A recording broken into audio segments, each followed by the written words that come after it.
Bismillahirrahmanirrahim. Assalamualaikum warahmatullahi wabarakatuh. Alhamdulillahi rabbil alamin. Wal aqibatu lil muttaqin wala udwana illa 'alal zalimin. Allahumma shalli wa sallim ala sayyidina Muhammad miftahi babi rahmatillah. Adada ma fi ilmillah salatan wa salaman daimaini bidawami mulkillah. Amma ba'd.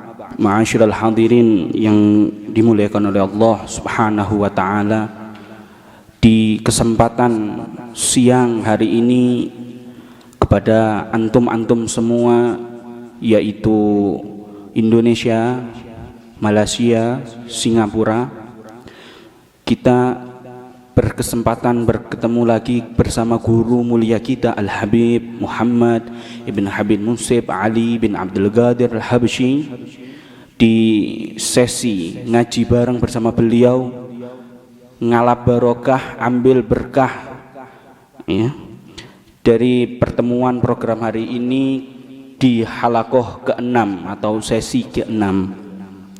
Kita di sini akan membahas kata beliau, yaitu kitab Nasaihud Diniyah, Syarah Tirmizi, Irsyadus Sari, Murakil Ubudiyah, Asy-Syaikh Nawawi Al-Bandani, dan wasiat ahli Jawa dari Imam Ali bin Muhammad bin Husain Al-Habsyi, Syekh Hasyim Asy'ari.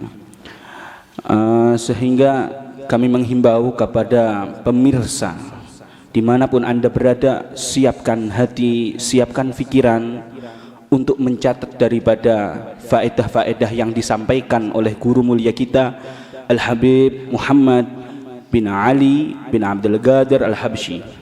Untuk itu, waktu dan tempat kami persilahkan kepada beliau.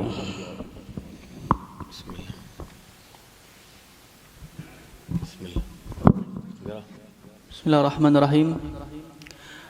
Baiklah, langsung kita mulai. Tadi di dalam pembukaannya Sayyidil Habib Muhammad memulai kalamnya atau pembicaraannya dengan mengajak kita semua untuk menjadikan hadirnya kita dalam program ini niat yang baik, niat yang tulus, niat yang ikhlas, dan kita menggabungkan niat-niat kita ini sebagaimana niatnya para salaf.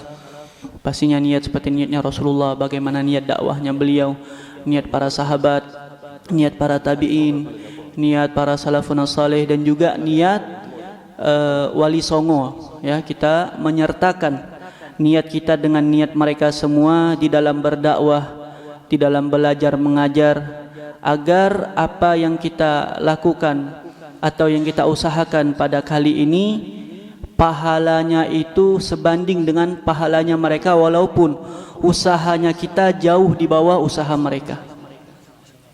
Itu pembukaan dari Habib Muhammad, kurang lebih seperti itu. Dan kita akan bersama-sama kembali mendengar faedah-faedah, nasihat-nasihat, ceramah agama mungkin ya, dari kitab-kitab yang barusan disebutkan oleh beliau dan oleh saudara Zulfan, dari beberapa kitab yang akan dibahas pada kesempatan kali ini. Bismillah. يقول سيدنا الإمام الحبشي في كتاب النصائح الدينية من قصيدته الغراء العصماء بالفتح والإرشاد: ثبتت قواعد شيخنا الحدادي، إلى أن قال: أبدت نصائحه علوما طالما ردعت عبيد الغي والإفساد. أبدت، أظهرت نصائحه أي كتابه النصائح الدينية والوصايا الإيمانية علوما جمة متعددة كانت سببا في ردع عبيد الغي والإفساد، كان سبب في إيقافهم عن غيهم وعن معصيتهم وعن fasadihim.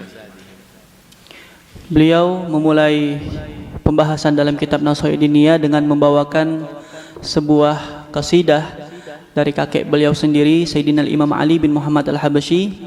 Ini dalam qasidahnya bil fathi wal irsyadi yang masyhur itu ya, di mana sampai pada lafaz ketika Al-Imam Ali Al-Habsyi memuji sebuah kitab, yaitu kitab yang akan kita baca pada kali ini, kitab Nasaihud Diniyah. Telah nampak atau telah muncul dari kitab Nasaihud Diniyah ini berbagai macam ilmu yang pembahasannya luas. berbagai macam ilmu yang dimana landasan dasar daripada penciptaan atau pengarangan kitab Nasaih Diniyah ini ketika Imam Abdullah Al-Haddad melihat daripada banyaknya anak zaman yang mereka ini terjerumus atau masuk dalam kubangan maksiat, masuk dalam kubangan kelalaian, sehingga kitab Nasaih ini abdad, yakni muncul dari permukaan, ibaratnya seperti itu, untuk mengajak kembali anak-anak zaman yang ketika itu dan juga yang sekarang agar mereka kembali kepada jalan yang benar, kembali kepada jalannya Allah Subhanahu wa taala. Itu pujian dari Imam Ali Al-Habsyi terhadap Imam Haddad, wabil khusus kepada kitab An-Nasaihu Ad-Diniyah. Bismillah. حد سيقرأ منهم ولا نحن نقرأ؟ عادهم إن شاء الله. طيب، وقفنا وانتهينا في آخر المقدمة من قوله يقول الإمام الحداد بعد بسم الله الرحمن الرحيم رضي الله عنكم ونفعنا به وبسائر علماء المسلمين في الدارين آمين. وهذا كتاب ألفناه وجمعنا فيه نبذا من النصائح الدينية والوصايا الإيمانية. يشير الإمام الحداد كما هي عادة المؤلفين هذا، إما أن الكتاب قد انتهى منه وألف المقدمة، يجوز مقدمة بكسر الدال أو يجوز بفتح الدال مقدمة، يجوز الوجهين من حيث ضبطها. وإما المؤلف لما يشير هذا إما إلى إشارة لما في ذهنه أنه سيؤلف الكتاب، أو بعد أن ألف الكتاب لخص المقدمة أو المقدمة. وهذا الكتاب ما يشتمل على أبواب وفصول ومسائل وتنابيه، ألفناه جمعناه وألفنا فيه من العبارات ومن المسائل والفصول المتناسقة والمترتبة مع بعضها البعض، ألفناه وجمعنا فيه. وهذه أساليب التواضع من المؤلف والإمام الحداد رحمه الله تعالى، يقول هذا جمعت جمع فيه نبذا، أي شيئا يسيرا بسيطا من النصائح الدينية والوصايا الإيمانية، امتثالا لقول النبي صلى الله عليه وعلى آله وصحبه وسلم: الدين النصيحة. ويقول سيدنا الإمام الحبشي: وين ناصح لخلق الله للنصح باذل. وقال: الدين النصيحة. قال صلى الله عليه وسلم: قلنا لمن؟ قال: لله ولرسوله ولكتابه ولرسوله ولأئمة المسلمين وعامتهم. Dan sekarang kita telah sampai di dalam kitab Nasaih Diniyah ini. Setelah kita di pertemuan yang sebelumnya itu telah membaca muqaddimah dan sampai kepada lafaz di mana Imam Haddad mengatakan bahwasanya kitab ini aku karang atau aku kumpulkan di dalamnya berbagai macam peningkasan atau poin-poin penting daripada nasihat agama. Al-Habib Muhammad sedikit tadi membahas tentang pengucapan al-muqaddimah. Katakan tadi beliau bisa dibaca dengan dua cara bacaan. Bisa dengan muqaddimah, yakni dengan kasrah dal, atau dengan muqaddamah. Keduanya sama dan boleh kita baca di dalam bacaan kitab ataupun ketika kita melafadzkan ketika kita sedang menyampaikan ceramah kita. Dan juga di sini dikatakan ketika Imam Haddad mengatakan kalimat jama'na fihi, kata Al-Habib Muhammad tadi, ini adalah sebuah kalimat yang menunjukkan atas kerendahan hati daripada Al-Imam Abdullah Al-Haddad. Padahal yang kita ketahui Imam Haddad ini adalah seorang yang sangat alim, yang ilmunya sangat luas. Namun di dalam pembukaannya beliau mengatakan kami kumpulkan dalam secara tidak langsung beliau mengatakan ini faedah dari orang lain, ini faedah kami ambil dari beberapa nasihat-nasihat dan kami kumpulkan. Dan juga maksud daripada kitab ini terkumpul di dalamnya ada bab, ada fasal-fasal, bagian-bagian yang di antara bab dengan fasal tersebut satu sama lainnya saling terhubung, yakni saling nyambung dengan pembahasan-pembahasan yang telah terbahas di dalam kitab ini. Dan juga Al-Imam Abdullah Al-Haddad disarahkan tadi oleh Habib Muhammad, kenapa beliau sampai mengumpulkan atau mengarang kitab Nasaih Diniyah ini? Karena berlandaskan daripada sabda Nabi Muhammad sallallahu alaihi wasallam yang mengatakan bahwasanya agama ini adalah nasihat. Maka ditanya oleh sahabat, Untuk siapa nasihat ini wahai Rasulullah? Maka Rasulullah SAW mengatakan, nasihat ini untuk Allah, untuk Rasulullah, dan juga untuk para pemimpin-pemimpin di dalam agama ini, dan untuk semua kalangan umum. Jadi nasihat ini nasihat yang mencakup, bukan hanya terfokus kepada satu golongan atau satu perkumpulan, namun nasihat ini mencakup kepada semua golongan, mulai dari pemimpinnya sampai kepada masyarakatnya. Naam. ونصائح دينية الدين النصيحة يقول صلى الله عليه وسلم فيما يتعلق بأمور الدين أي بما يدين العبد به خالقه ومولاه من الأمور التي تعبدنا الله بها من أحكام ومعاملات وأحوال شخصية بما يسمى بالجنايات إلى آخرها ووصايا إيمانية أوصني يا رسول الله أوصاني رسول الله تجد ألفاظ الحديث في السنة تدل على ما أوصى به رسول الله وما طلب وامتثالا لقول الله سبحانه وتعالى في سورة العصر والعصر إن الإنسان لفي خسر إلا الذين آمنوا وعملوا الصالحات وتواصوا بالحق وتواصوا بالصبر كل إنسان كل مخلوق من خسر إلى خسارة إلا مستثنى منهم أصناف منهم الذين آمنوا وعملوا الصالحات وتواصوا بالحق فكان الصحابة هكذا يستوصون بعضهم البعض أوصني بماذا توصيني وعلم الوصايا فن مستقل لو أراد الإنسان أن يفرد فيه لوجد ما في القرآن من الوصايا وآياتها ووجد ما في السنة من الأحاديث وألفاظها ودلالاتها ووجد من فنون أعمال الصحابة وأحوالهم وفنون خطابات السلف الصالح في مصنفاتهم مؤلفاتهم الوصايا. Kalau kita cermati dari judul kitab ini, An-Nasaihud Diniyah, nasihat-nasihat dalam agama. Maksud daripada nasihat agama ini adalah suatu perkara atau suatu hal bagi seorang hamba yang wajib untuk dia melaksanakannya. Wajib bagi si hamba ini untuk menegakkan kewajiban-kewajiban dia selaku hamba kepada Tuhannya Allah Subhanahu wa taala. Dan yang dibahas di dalam kitab ini atau dibahas dalam nasihat agama ini adalah hukum-hukum di dalam Islam, seperti hukum jinayat, tentang hukum had, balasan bagi dia yang melakukan pelanggaran, apa yang harus diberikan kepada dia.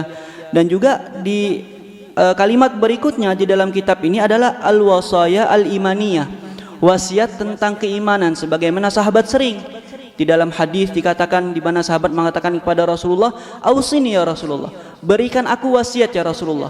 Sehingga Al-Imam Haddad pun tergerak untuk memberikan judul kitabnya ini dengan al-wasaya al-imaniyah. Sebagaimana tadi diulang kembali bahwasanya sahabat juga di antara mereka satu sama lainnya sering, sahabat ini minta wasiat sama sahabat ini minta wasiat sama sahabat yang lain pula. Dan juga ini berlandaskan atau muncul daripada firman Allah Subhanahu wa taala di dalam surah Al-Asr, di mana Allah mengatakan semua manusia ini merugi kecuali mereka yang beriman, mengamalkan soleh, dan saling wasiat mewasiati di dalam kebenaran dan kesabaran. Kemudian Habib Muhammad mensyarahkan, lihatlah, semua manusia ini condong atau memiliki kemungkinan besar berada dalam sebuah kerugian, semua manusia tanpa terkecuali. Namun Allah Subhanahu wa taala memberikan mustasnayat, memberikan pengecualian.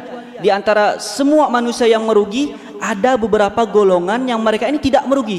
Siapa mereka? Ya tadi itu, mereka yang beriman, yang mengamalkan amal saleh, amal baik, mereka yang saling wasiat mewasiati di dalam kebenaran dan di dalam kesabaran, sebagaimana termaktub di dalam surah Al-Asr ayat 1 sampai 3.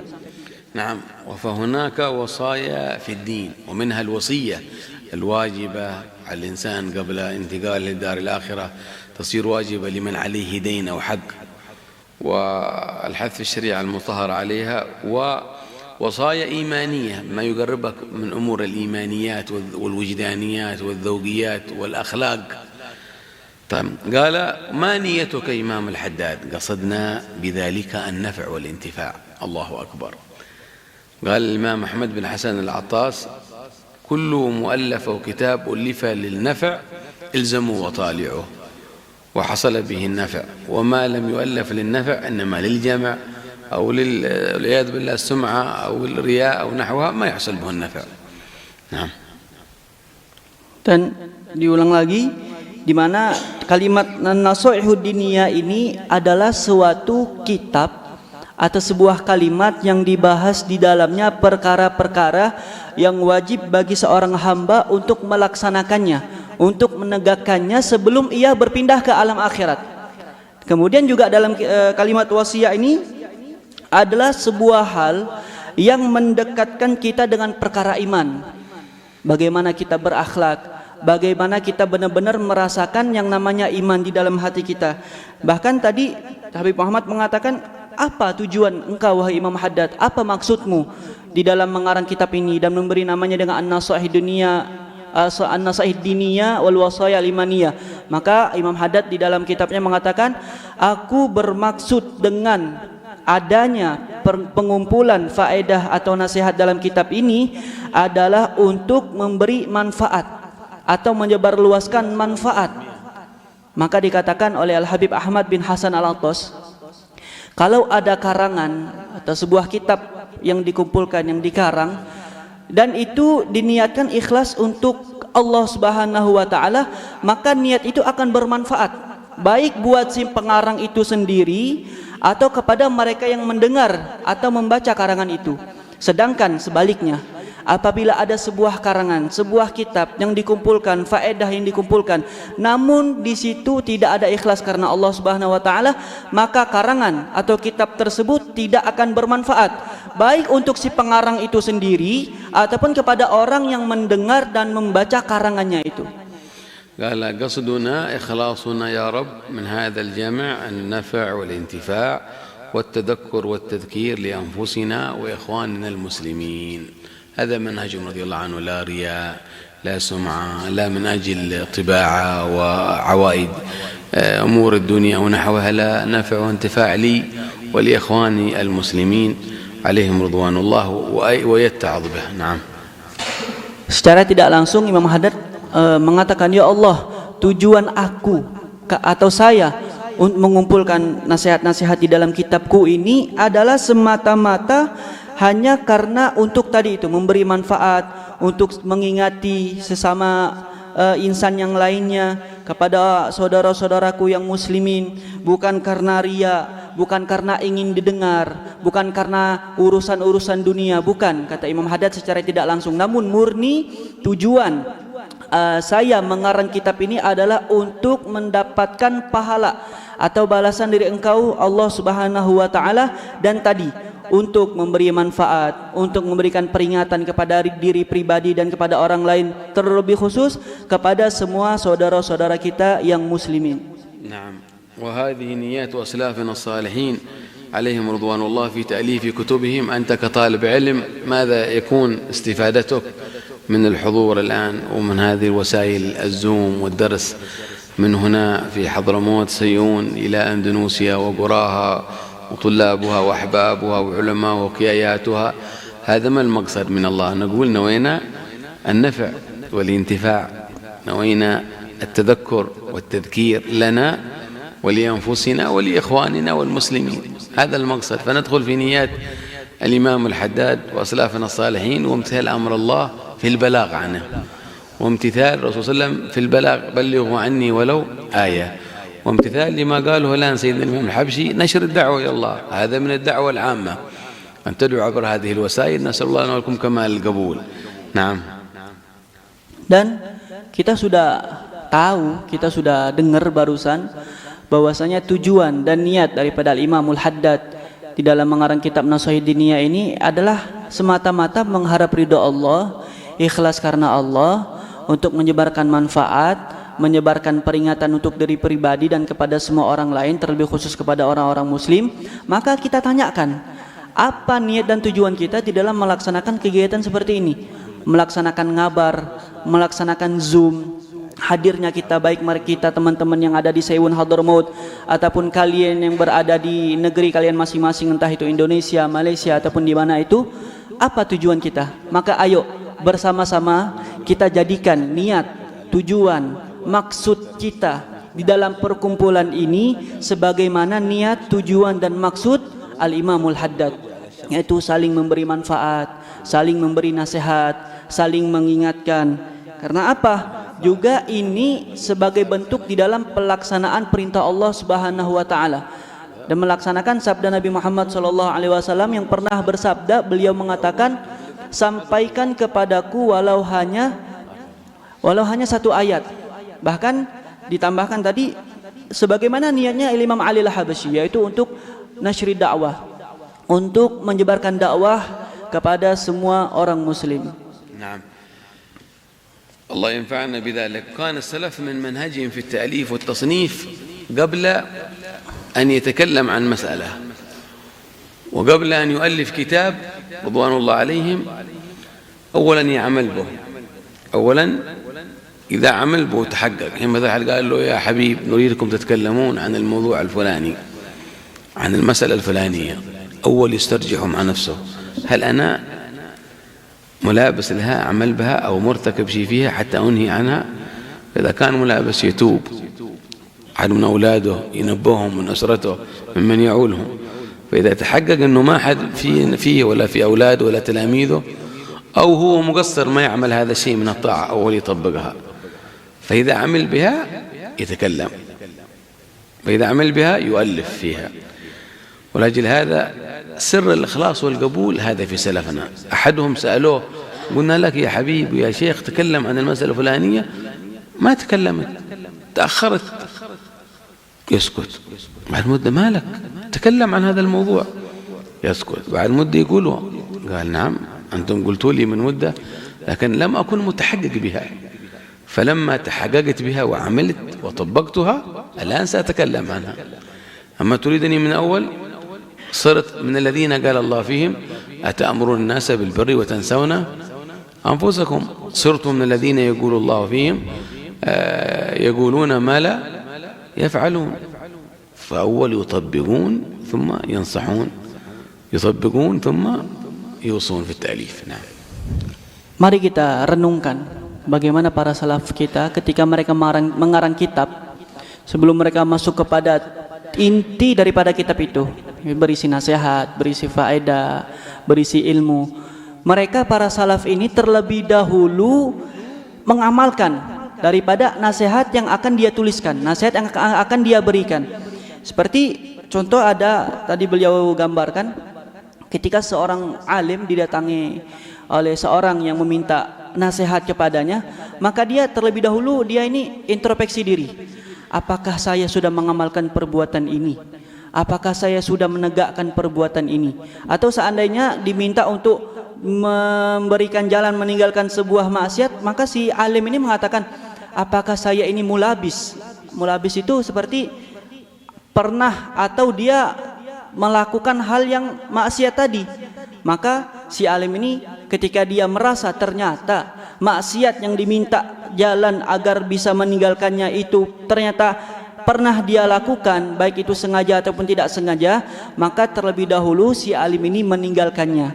Atau seandainya dia diminta nasihat, dia merenungkan dirinya sendiri, kemudian dia mengatakan, apakah saya ini sudah benar-benar melaksanakan hal ini atau masih ada kurangnya?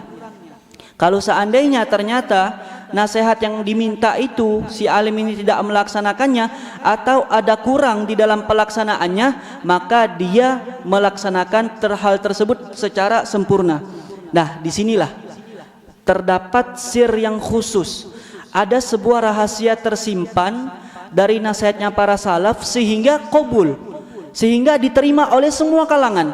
Ketika mereka memberikan nasihat diterima, ketika mereka mengarang kitab diterima. Sebab apa? Sebab tadi, sebelum mereka memberikan, sebelum mereka menyebarkan, mereka terlebih dahulu mengamalkan hal tersebut. Karena mereka tahu firman Allah Subhanahu wa taala yang telah mewanti-wanti siapapun orang yang hanya sekedar bicara tanpa melaksanakan apa yang ia bicarakan. Atamuruna an-nasa bil birri wa tansawna anfusakum, kata Allah. Ente nyuruh orang buat baik, tapi ente lupa sama diri ente sendiri. Atau di dalam firman lain mengatakan Allah memberi ancaman kepada mereka, yaquluna ma yaf'alun. Mereka menyampaikan suatu perkara yang tidak mereka laksanakan. Itulah para salaf kita, para orang-orang alim kita terdahulu. نعم الله يجعلنا إن شاء الله درسنا ومدرسنا ومجلسنا خالصا لوجه الكريم ولا يجعلنا من الذين يقولون ما لا يفعلون. ثم يقول الإمام الحداد وقد جعلناه بعبارة سهلة قريبة وألفاظ سهلة مفهومة. الله أكبر. سلوب تواضع، سلوب رفق ونصح. يسروا ولا تعسروا كما قال صلى الله عليه وسلم، ولا يدعي أنني حررته من المطولات أو سهرت فيه الليالي المتتابعات أو رجحت ونظرت. لا لا لا، كلام بساطة ونصح من القلب إلى القلب. لأجل هذا كلام السلف تقرأه من غير شيخ، تقرأه من غير معلم، يصل إلى القلب لأنه قايم على التيسير. نعم، قال بعبارات سهلة قريبة وألفاظ سهلة مفهومة حتى يفهمه الخاص والعام من أهل الإيمان والإسلام. نعم. Dan di kalimat berikutnya Imam Haddad menyampaikan bahwasannya kami menjadikan ibarah atau nas atau teks yang tertulis di dalam kitab kami ini dengan ibarat atau kalimat yang mendekati pada pemahaman, kalimat yang mudah dengan lafaz-lafaz bagi siapapun semua kalangan mampu untuk memahaminya. Karena prinsip dalam Islam tadi dikatakan yassiru wala tu'assiru, permudahlah jangan mempersulit. Dan sini juga tergambar kembali bagaimana bentuk sifat tawadhu daripada Al-Imam Abdullah bin Alwi Al-Haddad. Di saat beliau memakai kalimat ini mencerminkan ketawadhuan beliau, mencerminkan kerendah hatian beliau. Karena kalimat yang dipakai di dalam kitab Nashaiddin Dunia ini adalah kalimat yang mampu difahami oleh kalangan yang khusus ataupun kalangan yang awam dari orang-orang ahli iman dan ahli Islam. Karena juga kata Habib Muhammad tadi ini, para salaf ketika mereka mengarang itu membawa dengan kalimat yang mudah dan juga pastinya dengan hati yang ikhlas, sehingga datang dari hati masuknya ke dalam hati, sehingga tidak heran apabila kita membaca kitab salaf tanpa pembimbing, tanpa guru, tanpa ada yang mengarahkan, kita akan faham, kita akan mengerti, dan kita akan mudah untuk mengamalkannya. Karena apa? Karena tadi dari hati masuk ke dalam hati. نعم. ويقول الإمام الحداد سمينا هذا الكتاب وسميناه كتاب النصائح الدينية والوصايا الإيمانية. نسأل الله تعالى أن يجعله خالصا لوجهه الكريم ومقربا إلى جواره في جنات النعيم، وأن يعظم النفع به لنا ولكافة إخواننا من المؤمنين، فإنه ولي ذلك والقادر عليه، وحسبنا الله ونعم الوكيل، وما توفيقي إلا بالله، عليه توكلت وإليه أنيب. Dan terakhir Imam Abdullah Al-Haddad mengatakan, maka kami namakan kitab kami ini dengan kitab An-Nasaihud Diniyah wal Wasaya Al-Imaniyah, nasihat-nasihat agama dan wasiat-wasiat keimanan. Dan kami minta kepada Allah Subhanahu wa taala semoga apa yang kami usahakan ini murni untuk mengharap ridha Allah Subhanahu wa taala dan dapat mendekatkan kami dengannya nanti di surga Naim. Dan juga Allah Subhanahu wa taala semoga menjadikan manfaatnya ini besar, manfaatnya agung, baik untuk diri kami sendiri atau kepada segenap saudara-saudara kami yang beriman. Karena sesungguhnya Dialah Allah Maha Pembimbing, Maha pelindung atas semua orang muslimin, dan Dialah Allah Subhanahu wa taala yang Maha mampu atas segala semua. Cukup bagi kami Allah Subhanahu wa taala sebagai pelindung, dan tidaklah ada taufik atau petunjuk dariku ini kecuali itu murni datangnya dari Allah Subhanahu wa taala, dan hanya kepadanya lah saya bertawakal, dan kepadanya lah, kepada Allah lah saya kembali. Baik. Audio Jungle.